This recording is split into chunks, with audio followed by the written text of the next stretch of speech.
فسانہ عجائب رجب علی bag سرور کی داستان ہے، جو مختصر داستان کے سلسلے میں ایک مشہور کتاب ہے۔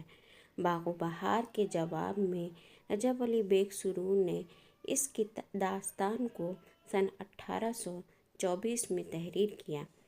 اس زمانے میں لکھنؤ کے اندر عام بول چال کی زبان میں لوگ اپنی تخلیقات کو پیش کرتے تھے، اور یہ انداز عوام میں اس قدر مقبول ہو گیا تھا کہ لوگ اسے شوق سے پڑھتے اور سنتے تھے۔ اس زمانے میں سرور لکھنؤ میں موجود تھے۔ کسی معاملے میں اختلاف کی وجہ سے نواب غازی الدین حیدر نے رجب علی بیگ سرور کو لکھنؤ سے جلا وطن کر دیا تھا۔ پھر رجب علی بیگ سرور کانپور چلے گئے۔ وہاں جا کر سرور نے اس داستان کو مکمل کیا۔ کانپور میں حکیم اسد علی کی فرمائش پر اس داستان کو لکھا، جس کی وجہ سے سرور کو اردو ادب میں حیات جاوید حاصل ہوئی۔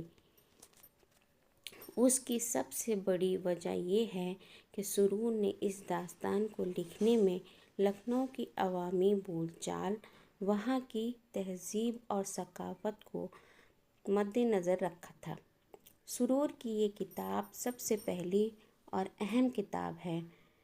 مکمل طور پر سے اس داستان میں حسن عشق کا افسانہ بیان کیا گیا ہے، جبکہ اس میں غیر فطری باتیں موجود ہیں، لیکن اس کا انداز تحریر داستان کا ہے، اس لیے کچھ لوگ اسے داستان اور بعض اہل نظر اسے ناول شمار کرتے ہیں۔ فسانہ عجائب کی عبارت انتہائی پرتکلف اور نہایت پیچیدہ ہے۔ مسجع مقفع عبارات بھی اس میں شامل ہیں۔ اگرچہ یہ کتاب باغ و بہار کی زد میں لکھی گئی ہے، اس لیے جگہ جگہ پر اس میں مصنف کا مذاق اڑایا گیا ہے۔ زبان و بیان کے اعتبار سے اس کتاب میں سرور نے رنگینی، صفائی، عبارت آرائی کی بھرمار پیش کی ہے، کیونکہ اس زمانے میں اس انداز بیان کی بہت قدر کی جاتی تھی، اس لیے یہ داستان بہت مقبول ہوئی اور پسندیدگی کی نظر سے دیکھی گئی۔